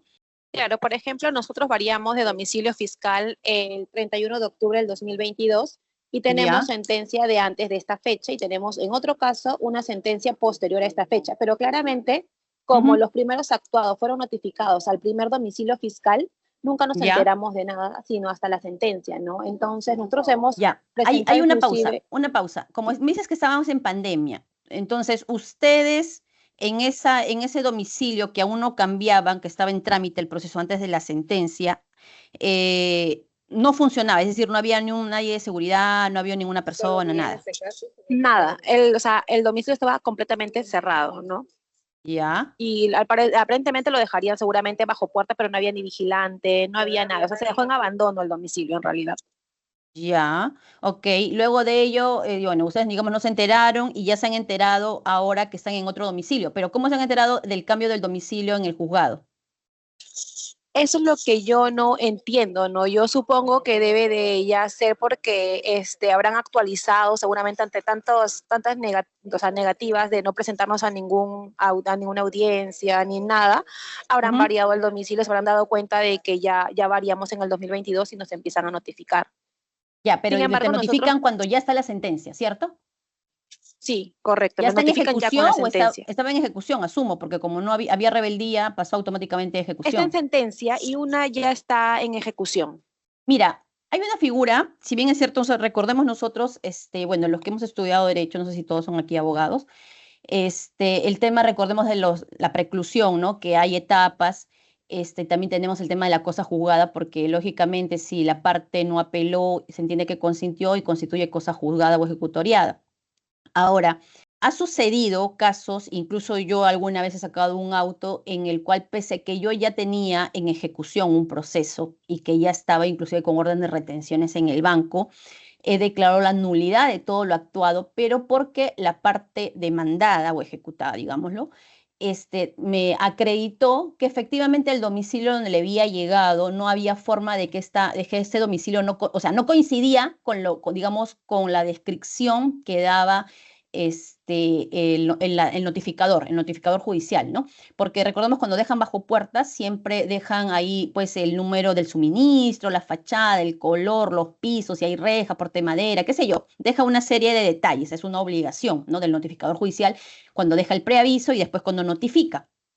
Entonces, yo considero que una indebida notificación en realidad podría traerse bajo un proceso, pero ahora también recordemos que la parte demandada tampoco no puede excusarse el hecho de sus omisiones en sus obligaciones. Por eso tendríamos que ver aquí no solo las fechas, sino ver la obligación de la parte demandada si efectivamente el cambio que hizo ante la SUNAT del cambio de, o sea, la fecha en que hizo el cambio de domicilio, ¿no? Entonces, ello para ver si es que esta rebeldía no fue pues de mala fe, ¿no? Entonces, esa sería mi apreciación en todo caso porque tendríamos que ver, pero sí se podría dar, ¿no? Pero eso también te voy a indicar, hay jueces que tienen el criterio de que dicen, no, ya es cosa juzgada, ya está en ejecución, yo no puedo retrotraer, y no, pero recordemos que el juez laboral es un juez garantista, ¿no? Entonces es un garantista para ambas partes, o sea, no solamente para la parte demandante, que si bien es cierto, tiene un rol tuitivo y protector, no por eso se va a hacer de la vista ciega, y pues va a atropellar también a la parte empleadora, ¿no? Sí, precisamente nosotros presentamos, ¿no? Un documento indicando cuándo cambiamos la fecha o variamos el domicilio fiscal y todo, pero nos respondieron y nos dijeron de que, claro, ya es cosa juzgada, ¿no? Y que estamos rebeldes y que ya no podemos hacer nada, que prácticamente solamente nos queda pagar. Claro, es que de pronto han aplicado el 40 del Código Civil, donde decía que el cambio del domicilio le corresponde, es obligación en realidad de la parte demandada, ¿no? Para, digamos, probar, ¿no? Ok, y una consultora con esta sentencia, por ejemplo, espero a que inicien la etapa de ejecución o ya lo pago de una vez a través de una consignación judicial. Mira, de las dos maneras, si bien es cierto, claro, porque el otro es que esperes que te retengan, ¿no? O sea, lo puedes hacer de las dos maneras, o bien vas, consignas con el número de expediente, ¿no? En tal juzgado o tal corte, y ellos, le van a hacer saber a la parte demandante, ¿no? Porque el otro es que te hagan la retención de cuentas, porque recuerda que tú me acabas de indicar que estás en rebeldía. Sí, correcto. Entonces me sugieres para evitar cualquier embargo, mejor Claro, porque ponerlo como un ese depósito embargo va a judicial. salir rápido porque retenciones de cuentas salen lo más rápido posible y se embargan, a veces se envían pues en bloque 10 bancos. Entonces, digamos, te van a retener de todas las cuentas que tengas. Yo creo que sería lo más salomónico para ustedes que consignes, ¿no? Ok, ya está bien. Muchísimas gracias, doctora. Ok, bien. ¿Alguien más tiene alguna consulta o duda? Doctora, tengo una Sí, consulta. doctora, Buenas buenas noches. noches. Sí, buenas noches. A ver. Doctora, a ver, quiero consultarle en relación a la consulta de la señorita anterior. Si un trabajador está demandando a dos empresas que mantienen los mismos accionistas, digamos, pero solo Ya. una de ellas contesta la demanda y la otra se da por no notificada y se la notifica una o dos veces. ¿Cómo Ya. se puede dar por no notificada si son los mismos accionistas? Es decir, ¿existe algún acto que el juez pueda ordenar para que se den por notificada tomando en cuenta que son los mismos dueños? Pero a ver, comparten el mismo domicilio procesal, entiendo. No, son diferentes domicilios, Ya, pero domicilios fiscales, pero ya. los accionistas son los mismos. Ya, no se puede, no se puede. Porque No, ellos pueden decir que no se les dio por notificado y así no a es, pesar. así es, así es. Así tengan, digamos, sea el mismo dueño, mismo representante legal, no se puede, no. Bueno, ya. En todo caso, si una de esas empresas antes de la etapa de conciliación se da de baja, ya. se da de baja, entiendo que es responsable solidariamente la otra, ¿cierto? Y tiene que asumir. Correcto, así es.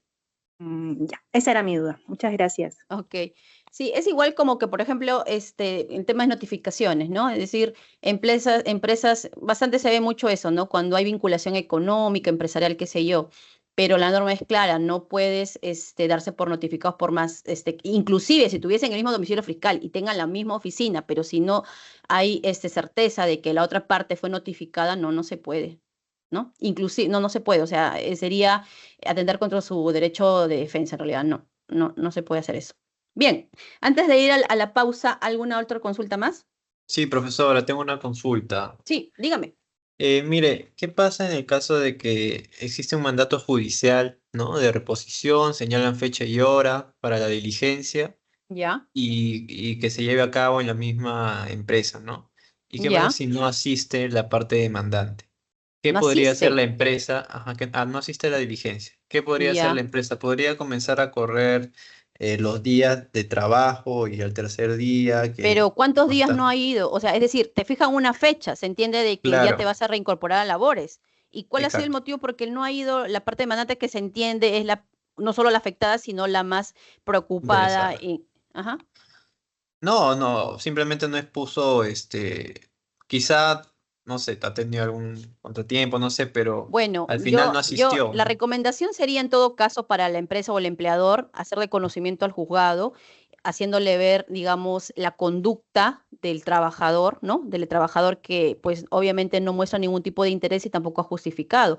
Ello para que después no tenga ningún tipo de responsabilidad o no se le quiera imputar, ¿no? Digamos, el no acatamiento de las órdenes judiciales. Pero a partir de ahí, la parte demandante podría solicitar una reprogramación o algo así. Claro, podría solicitar al juzgado, pero también obviamente lo ideal es justificarlo, ¿no? Pero yo no sé, porque tú me dices días, pero ha transcurrido muchos días o solo fue 1 o 2 días. O sea, necesitaría más contexto, porque en realidad, bueno, normalmente, o sea, no ha pasado de que un demandante, sino siempre ha sido todo lo contrario, ¿no? No he visto una casuística en la que el demandante no haya estado. Sí, bueno, ¿qué ha pasado actualmente en mi empresa? Que un demandante no ha asistido, ya han pasado más o menos 4 días, 5 días, y ¡Wow! todavía no, bueno, no pone ningún tipo de motivo. Entonces yo digo, nosotros podríamos iniciar con el corrido de los días de trabajo y llegado al tercer Yo día creo que sería proceder lo con... ideal que sí, en realidad, comuniques al juzgado. Lo ideal sería comunicar al juzgado y decirle de que en tal fecha, tal oportunidad, de acuerdo al mandato de resolución tanto, ¿no? Se esperaba pues la reposición al puesto de trabajo a tal persona, con todas las generales que dice el expediente, X, sin embargo a la fecha, ¿no? Y se pone en conocimiento eso. Luego ya que tú hagas tu procedimiento por abandono de trabajo, qué sé yo, pero el tema es que ni siquiera ha ingresado, o sea, digamos, formalmente no se materializó la reincorporación, ¿no? Ahora, los motivos, bueno, los desconocemos, ¿no? O sea, pero en primer término sí pongan conocimiento al juzgado. O sea, no hay mayores efectos en contra de él, digamos. Lo que pasa es de que formalmente es como que no asumió pese a que debió ir. Entonces, formalmente no se reincorporó.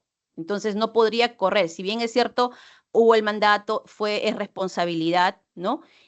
Pero no sabemos, quizás un caso fuerte podría ser que tuvo un accidente, qué sé yo, o sea, desconocemos, digamos, las razones, ¿no? Que han sucedido. Entonces, ante algo muy grave e inminente, tampoco podríamos prejuzgarlo, ¿no?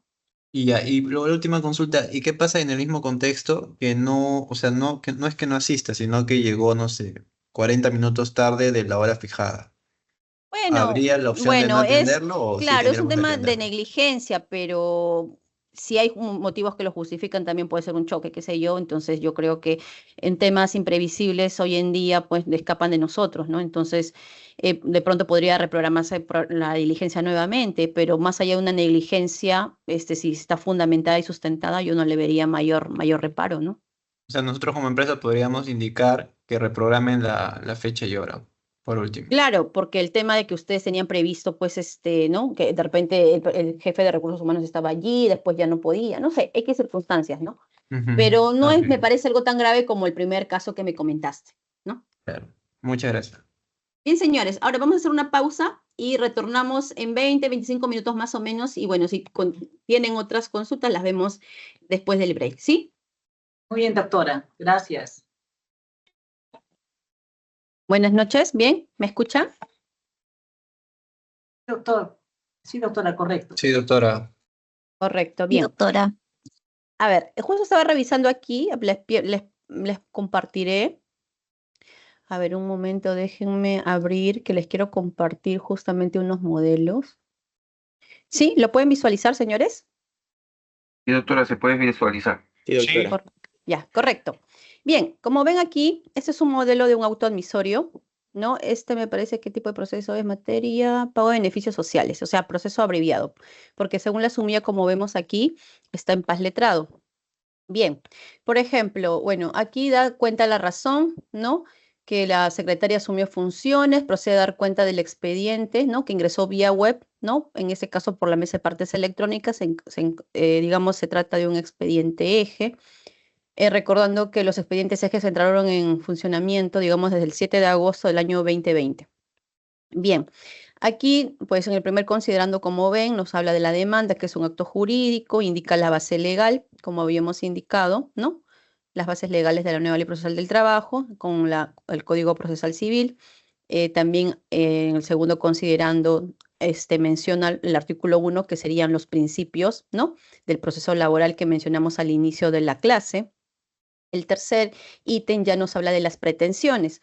Aquí, como vemos, en el literal A es el pago de reintegro de gratificaciones, en el B, pago de reintegro de vacaciones, perdón, la C, reintegro de CTS, la D, reintegro de utilidades, y la E, el pago de intereses y costos del proceso.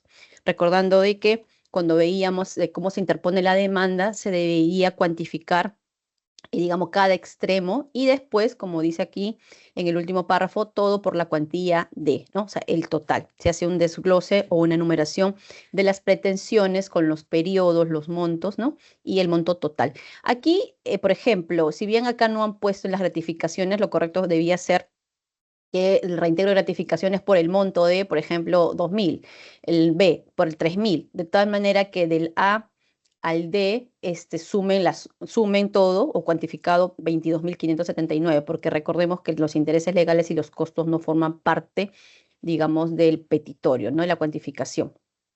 Eso es un modelo antiguo, si ven, porque dice el 22 y aquí todavía se usaba las 50 URPs, porque la modificatoria de la norma ha sido reciente, ¿no? O sea, se está aplicando, o sea, desde diciembre del año pasado, entonces recién desde este año 2025 recién incluso se ha adecuado también el sistema SIG-EGE del Poder Judicial, ¿no? Para los ingresos. Luego de ello, vemos en el cuarto considerando que hace mención, bueno, a lo que se aplicaba todavía el protocolo de reactivación, pero está referido al tema de las audiencias virtuales, porque si bien es cierto, ya no estamos en pandemia, pero un tema de economía y celeridad, en un inicio el Poder Judicial pensaba que debía reanudarse las audiencias presenciales y había indicado que sea de manera obligatoria, pero después se retractó indicando que, bueno, era facultativo del juez que se mantenga realización de las audiencias virtuales, lo cual de alguna manera considero que pues sí es una gran ayuda para ambas partes, ¿no? Porque es más rápido, también en ese caso el desplazamiento digamos, de algunos demandantes que son adultos mayores o por algún tema de pronto X no puedan trasladarse de manera física al juzgado, ¿no? Y también hace que pues en el despacho de alguna manera se pueda terminar la grabación de una audiencia y empezar con otra y sucesivamente. Entonces yo creo que sí es adecuado, ¿no?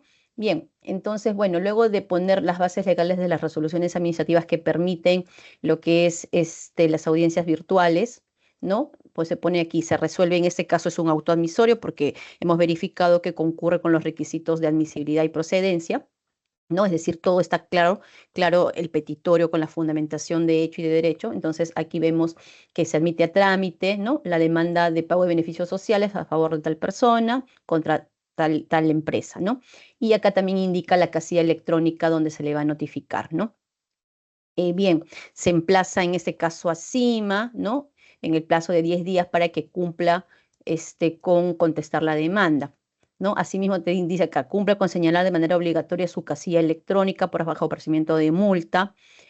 Bueno, también acá como es una empresa, se le indica que en caso de actuar por representante legal o apoderado, se le requiere la presentación del documento en original o legalizado, las facultades que tenga para conciliar, ¿no? De su representante. Como es un proceso abreviado, acá se le está concediendo los 10 días que habíamos indicado, hábiles para que en este caso cumpla con la presentación de la contestación e indicando también su cuenta de correo electrónico para la audiencia virtual y el número de celular de, en este caso, el representante o quien vaya a ingresar a la sala de audiencias virtual. Ya se le indica también aquí la fecha, la hora, ¿no? Bueno, hasta ese momento, hasta el año 22, se usaba la reunión de actos preparatorios porque el protocolo del Poder Judicial lo decía. Actualmente ya no. Desde el 23 hacia adelante ya no se usaban los actos preparatorios, pero esos actos preparatorios era, digamos, con el fin de ver de que sus sistemas informáticos estén bien, ¿no? Es decir, se les decía, por favor, conéctese con anticipación por lo menos mínimo 5 minutos para probar, ¿no? Los audios, ver si la cámara está bien, qué sé yo, para podamos iniciar una grabación adecuada, ¿no? Entonces esto es. Ahora, hoy en día se quitó eso de la reunión de actos preparatorios porque también se grababa esto, pero ahora ya no se hace y solamente, igual se conectan con antelación unos minutos, pero ya se inicia directamente con la acreditación y bueno, todo el desarrollo de la audiencia, ¿no? Bueno, los otros SIS, aquí indican, ¿no? Notifíquese vía electrónica, igual observar las formalidades para la mesa de partes electrónica, ¿no? Y las pautas para el uso de herramientas informáticas. Entonces, ese es un modelo de autoadmisorio, ¿no? Voy a cerrar para compartirles otro modelo. Ya. Esto es en un proceso de ejecución. ¿Sí lo pueden visualizar, correcto? Bien. Sí, doctora, sí. Ya. Acá, como ven, bueno, los procesos de ejecución son más cortos y como les dije en un inicio, se tramitan bajo el Decreto Supremo 054-97F en concordancia también con la nueva Ley Procesal del Trabajo y el Código Procesal Civil. Aquí también entonces nos dice, se interpone demanda de obligación de suma de dinero en la vía ejecutiva, ¿no? Lo que hablábamos en el artículo 57. Reúne los requisitos, nos dice, del artículo 424 y 425 del Código Procesal, ¿no?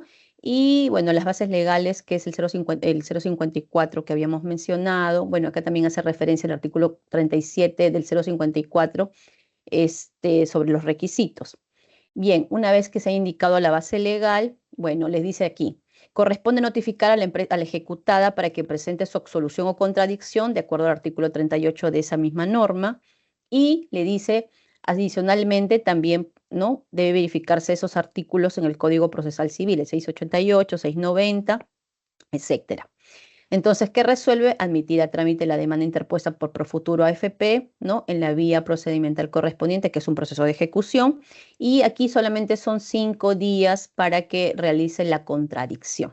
Entonces, en este articulado de aquí que habíamos indicado del Código Procesal Civil más el decreto 054-97F, se encuentran cuáles serían las causales de contradicción que están aquí, en este pie de página, ¿no? Que ustedes pueden ver acá, que es que por qué motivos puede contradecir el título ejecutivo. Dice, por estar cancelada la deuda, nulidad formal o falsedad de la liquidación para cobranza, inexistencia del vínculo del afiliado, error de hecho, ¿no? Respecto a los montos demandados y excepciones o defensas previas, ¿no?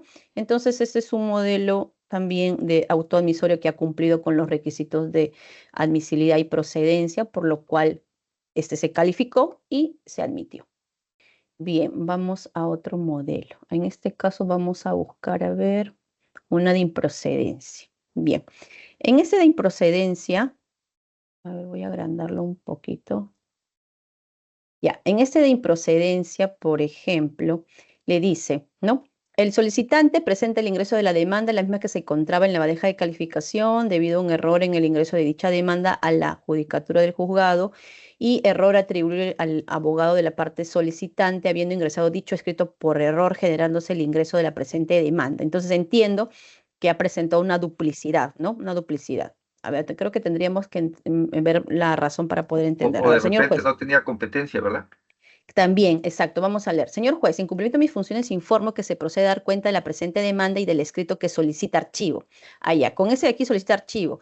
En dicho escrito se informa que por error se realizó el ingreso de un escrito perteneciente al 177-2025 tramitado ante otra judicatura, por lo que solicita el archivo del presente ingreso. Entonces, estaba, como usted dijo, efectivamente en otro juzgado y él ha ingresado en este escrito que corresponde, entiendo, a otro expediente en otro juzgado, por lo que solicita el archivo. Al respecto, se evidencia que se trataría de un error en el ingreso atribuible al abogado de la parte demandante, por lo que corresponde continuar con el trámite de dicho ingreso. Entonces, por eso es que acá indica, error atribuible al abogado, habiéndose ingresado el escrito por error, generándose el ingreso del presente demanda, evidenciándose que dicha parte, al haber ingresado el cargo de ingreso a la demanda, cuando correspondía el ingreso de un escrito en distinto expediente, lo que se corrobora que dicho ingreso no amerita ser tramitado ante el juzgado.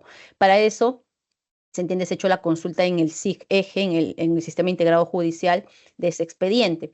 Entonces, por eso pone, entonces ha fenecido el interés para ahora porque la misma parte está solicitando pues el archivo, ¿no? Por un error material. Entonces, del caso de auto se verifica que el presupuesto procesal referido al interés para obra la fenecido, digo que la parte demandante ingresó por error a la judicatura el cargo de ingreso de su demanda y escrito, y no se evidencia que no corresponde continuar. Entonces lo declara improcedente, ¿no?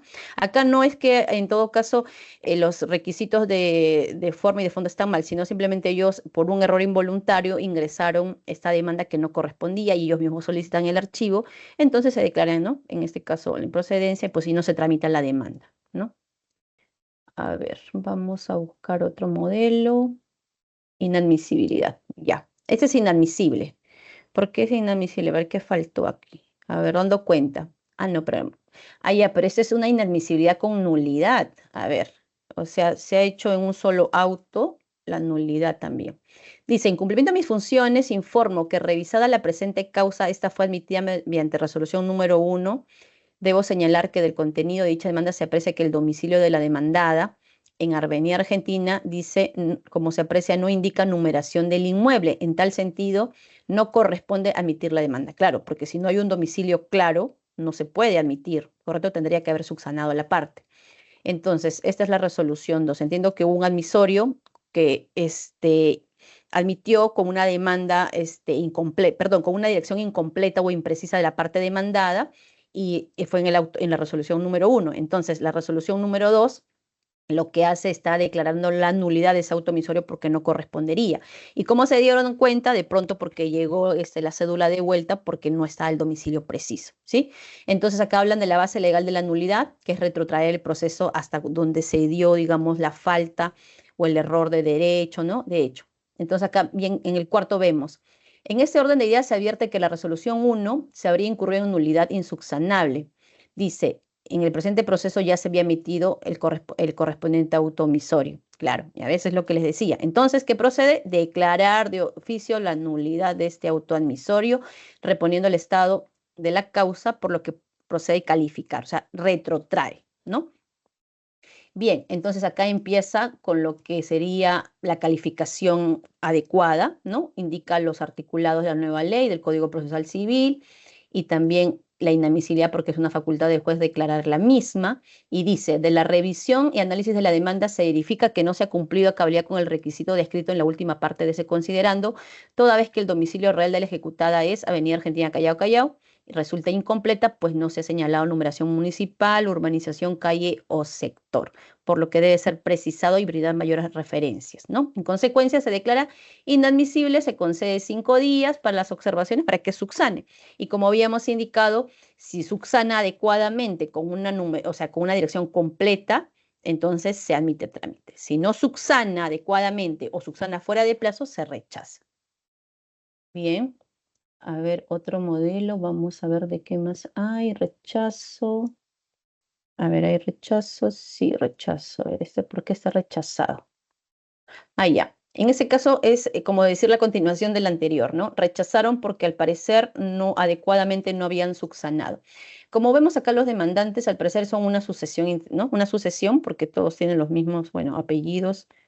Bueno, y acá entiendo es la madre, ¿no? Que tiene el apellido, pues, materno nada más. Entonces ellos son los sucesores de un ex trabajador. Dice en la razón que se advierte que la parte demandante o los demandantes no han cumplido con subsanar lo requerido en la resolución número 1. Ya estamos en la resolución número 3 y bien claro dice, en el segundo considerando. Mediante resolución número 1 se declaró inadmisible la demanda, disponiendo que la demandante subsane las omisiones advertidas en el plazo de 5 días bajo procedimiento de rechazarse. En el tercero dice, la parte demandante no cumplió con subsanar las observaciones descritas en ella conforme se verifica del sistema integral judicial. Entonces, los plazos son perentorios e improrrogables. En consecuencia, no ha subsanado lo requerido, corresponde hacer efectivo el apercibimiento, por lo que se rechaza la demanda, ¿no?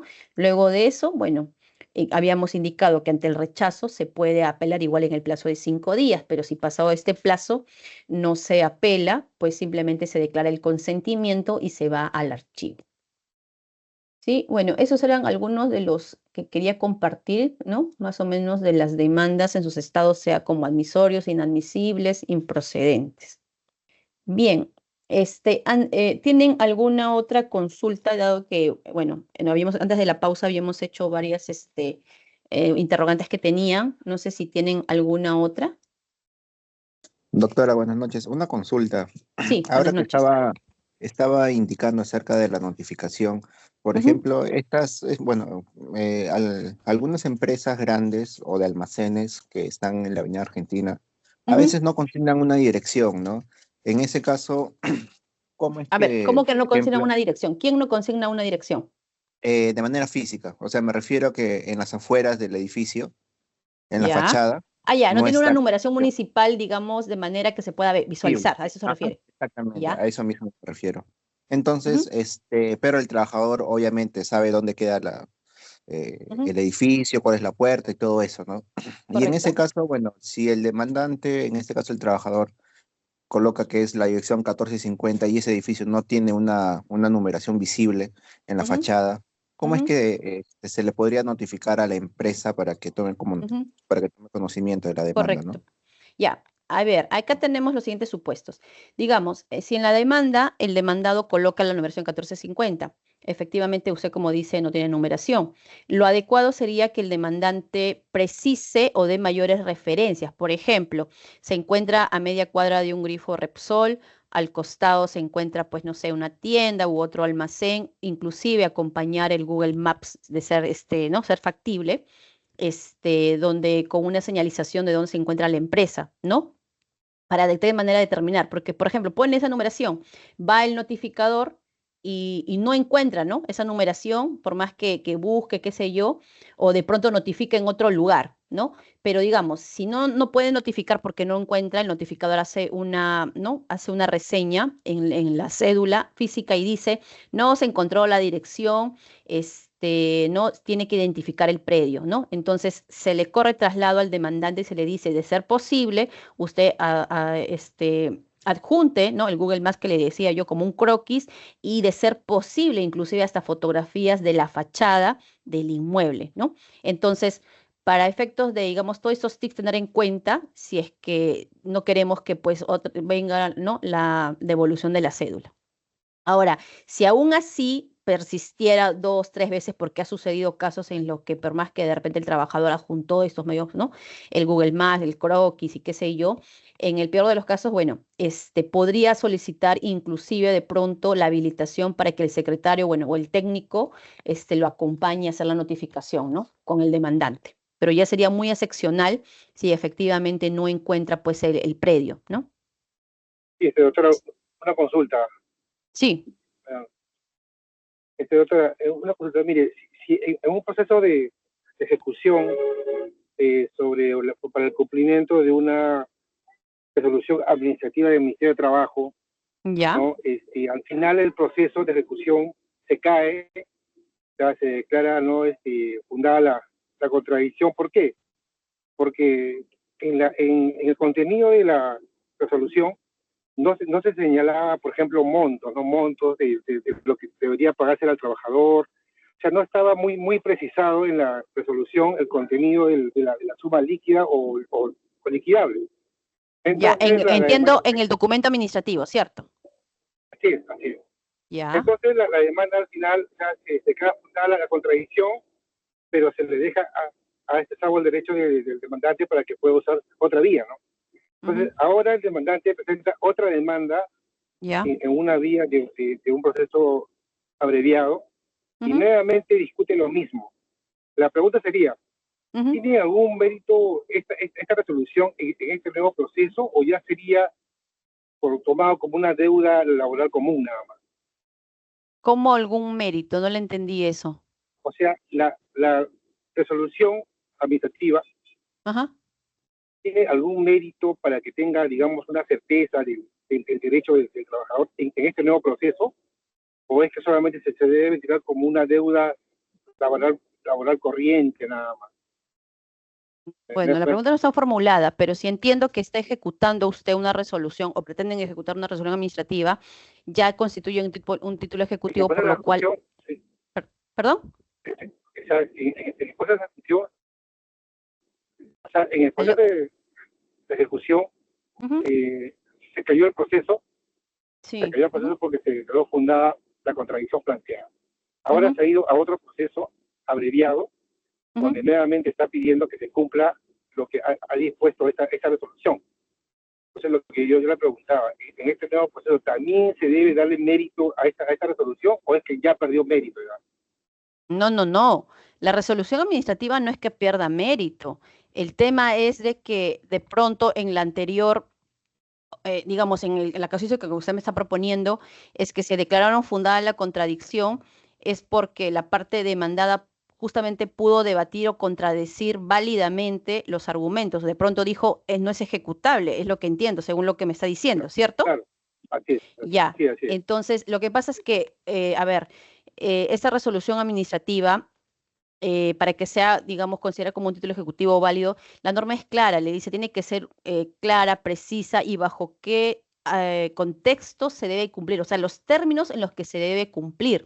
Entonces entiendo que esa resolución administrativa, pues de pronto fue muy genérica, no especificó, pero tengo también el artículo 63, me parece, de la nueva Ley Procesal del Trabajo, también en el caso, por ejemplo, no sé a fondo de qué trate, pero por ejemplo, si habláramos de reintegro de remuneraciones, ¿no? Porque, qué sé yo, de pronto le descontaron indebidamente, ¿no? Porque hicieron una especie de cese, no sé, pues, digamos, no Sí, doctora, de permanente, repente sino... para precisarle, para Sí, precisarle de repente, ajá, acá la doctora está hablando de una suspensión perdón, perfecta, doctora de labores, suspensión perfecta, estaba hablando ya, de una, sí, que pasó en el tiempo del COVID, ¿no? En el tiempo del COVID, claro, claro, la claro. empresa presentó la suspensión perfecta, en primera instancia le declararon procedente y apeló la otra parte y en segunda instancia le declararon improcedente la suspensión perfecta.